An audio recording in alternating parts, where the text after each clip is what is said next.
So I decided to brave this live forum again and discuss something that I've been trying to cobble together over the last few weeks.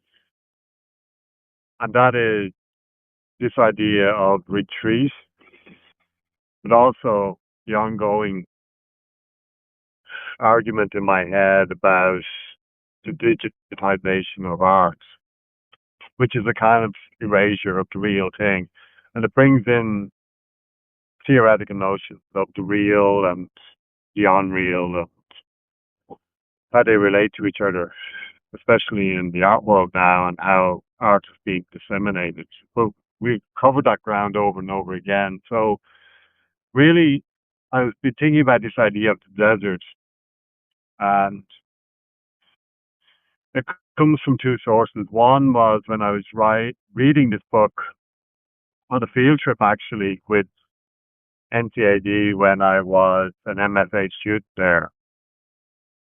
And we went to New York for close to a week, and it was brilliant. It was transformative, really, because myself and Damien Flood walked around galleries day in, day out. We must have visited over 200 galleries, not including art fairs. The Armory was on as well, and we nearly broke ourselves in terms of the amount of images we came across. But there were some really important moments there that helped us to become the artists we are today.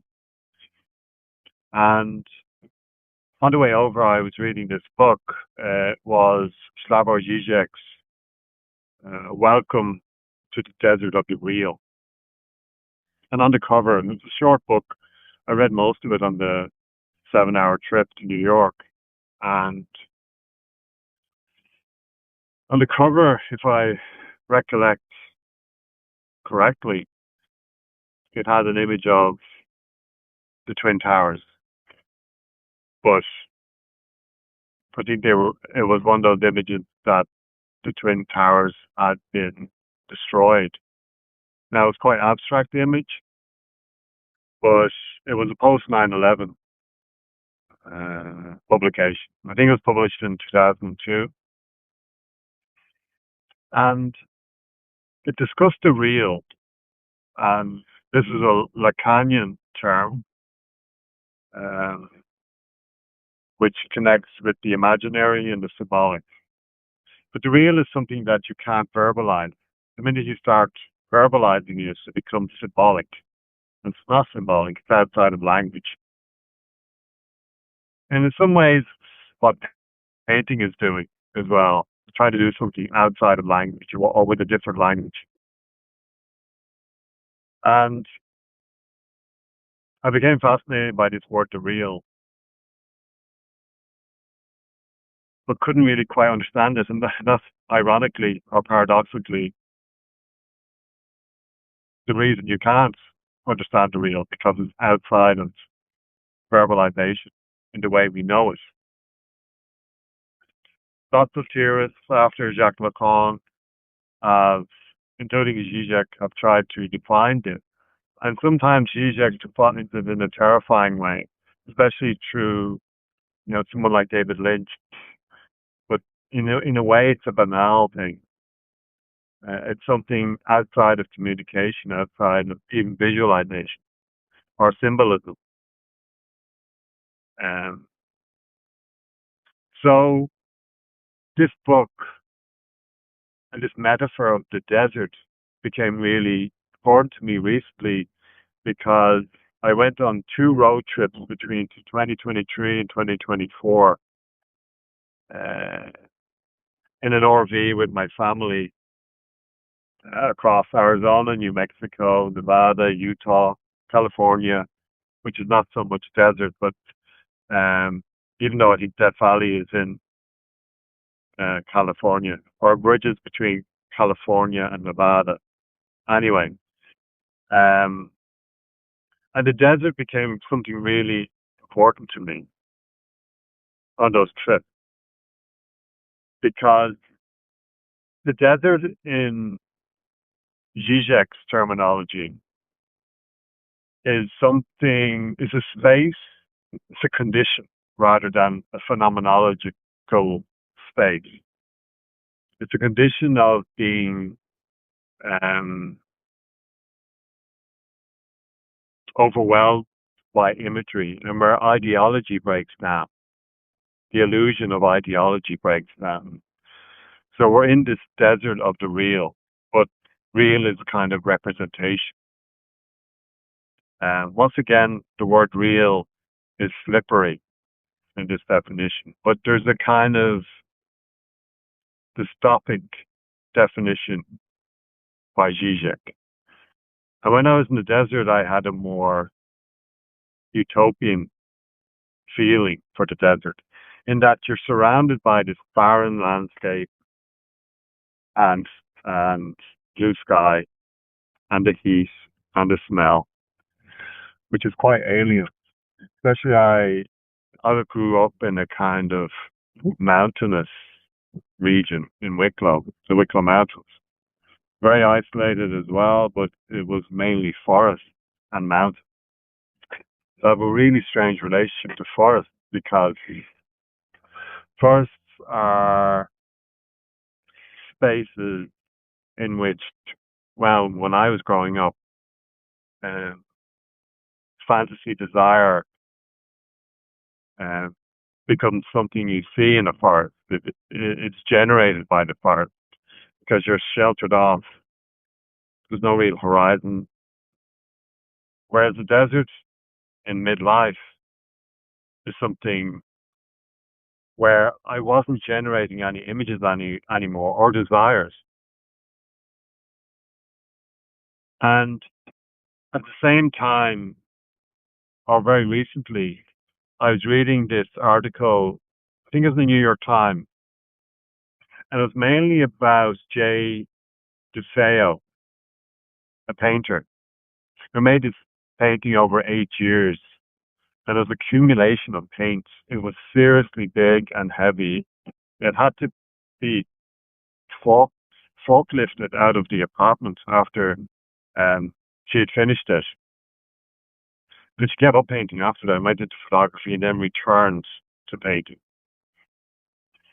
But in that article, and it brings up Angus Martin as well, the painter, and it talks about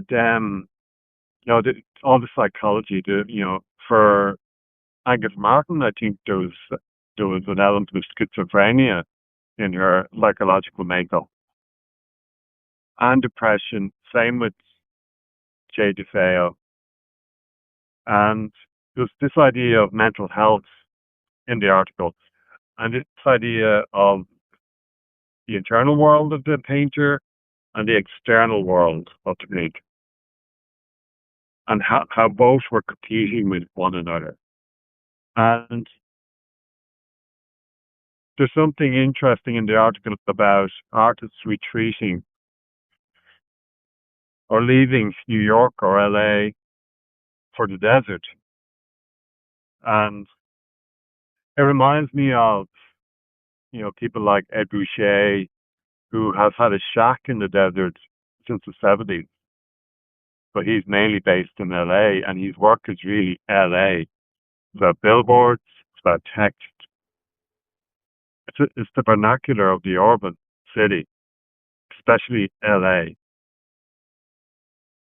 Same with Bruce Nauman. I think he lives in New Mexico, and he has a ranch, and he builds up an appetite to work, to make work. Doesn't make work for years, and then all of a sudden an idea um,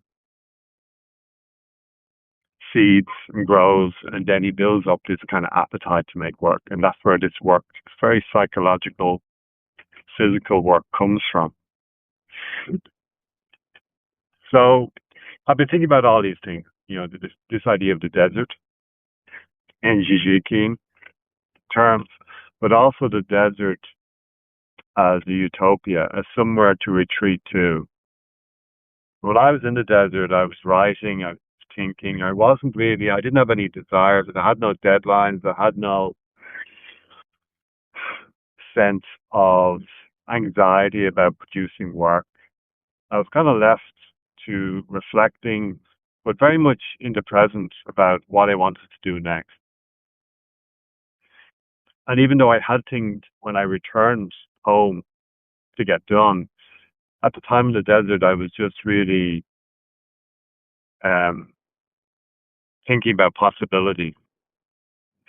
Um, so this idea of the desert is something also I want to think about in relation to the art scene and how this idea of the desert of real or representation. We're in this world now where everything is representation. We don't generally get to see the real thing. Um, and I suppose that's what Zizek is talking about. And then those people who pull away from social media, pull away out from experiencing experiencing art through the digital, find themselves quite isolated. And sometimes they can't bear that isolation and those frustrations of not seeing. Since I've come off Instagram, now I'm coming up on close to 3 months. I have no knowledge of anything. Only through word of mouth now, when I either meet people on a Zoom, other artists, they have all this new news. But before I was very on top of what was going on in the art scene, and now I'm not. I was thinking back to when I emerged as an artist in 2008. Had no phone really, and I was very much in this. I actually saw the desert or the art scene as a desert itself. That in a way I had kind of um, created this map of the art scene, which was all imaginary. It was all ideology, and I had I could not put faces on artists because I didn't know them. I didn't go to openings, so it was all speculation about what the art scene was. You only got through word of mouth who was getting the awards, whether through funding, who was getting the shows and galleries through invite. There was no build up. These exhibitions just appeared, or you wandered in to the gallery off the street. There was no anticipation. There was no sense of feedback either. The feedback you got was very much through word of mouth. And at that moment, I'm starting to think that was the desert. That was the desert that I experienced back then. And it's also the desert I experienced in recent years, in the desert in Arizona, Nevada, you know, that part of the world. So this is something I've failed to cobble together as a text because it's talking about this thing that I started off with, the real. And I was listening to yesterday a conversation between Helen Molesworth and Luke Timon. It's really interesting. I'm actually giving it to my students in Galway School of Art to watch this week because I think artists, painters today, especially the new generation that want to become painters, are starved or are not digesting ideas through painting. It's all about form, and that's important. The formal properties of painting is really important, but I think ideas are important too. And Luke Timons is an idea painter. And it's really interesting that he's probably one of the most confident, very, very suave, very confident in how he delivers the concepts around his work. And, Helen Molesworth discusses some of these evil paintings where he's referencing things like the atom bomb, gas chambers, There's a spectrum of evil in Luke Tymon's work that he grapples with through painting of all things. Photography is really good in some cases fetishizing social trauma, but painting less so. And that's why painting in Luke Tymon's hands is very photographic. Uh, it has the residue of a photograph or a negative, or something like that. So he brings up the real as well in that conversation. After we watch it, when he does talk about the real, and he's not talking about it in the psychoanalytic sense, what he is talking about is in relation to painting. I think there's some ground there for the real. There's some ground there for a theoretical real in painting. Um, that I kind of want to figure out between the desert and between these two things that I've really been grappling with also. And that is the difference between escape and exit. And it ties into this idea of retreating, escaping social media as an artist, escaping the real, and this idea of exit as a very passive um, variation of escape. Like escape is need, uh, exit threatens that there may be a need to escape, but it's passively there in the corner of the cinema or on the plane. So I'm thinking about these things, escape and exit, and how do we escape all this? Um, there are exits, but it's difficult to choose one to get out. So yeah, I'm rambling now, and this is what happened in the text. I was kind of wandering, but so I think I'll come to some kind of conclusions when I try and pen this down in relation to painting.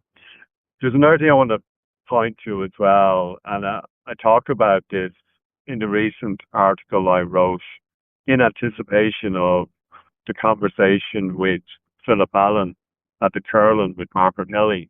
I talk about the difference between the painter and the artist. And it's really interesting. There's another David Schwerner conversation. I think it's under this title called Program, and they're all chaired or facilitated by Helen Molesworth, generally speaking. But there is one conversation, I think they came out around COVID, and there's one conversation with Mama Anderson and her husband, who is an artist, uh, Joachim Nordstrom. And it's really interesting how they introduce themselves in that podcast on David Schwerner. Mama Anderson, first of all, much more open, says that her real name is Karen, but goes by the name Mama Anderson. And then Joachim Nordstrom introduces himself and he says, I'm Joachim Nordstrom and I'm an artist. Whereas Mama Anderson says, I'm a painter. And I'm always wondering about the difference there. It's kind of obvious what the difference is, but some painters would call themselves artists, and artists always call themselves artists.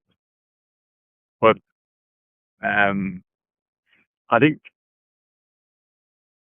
I'm kind of circling the nuances here between definitions and wondering,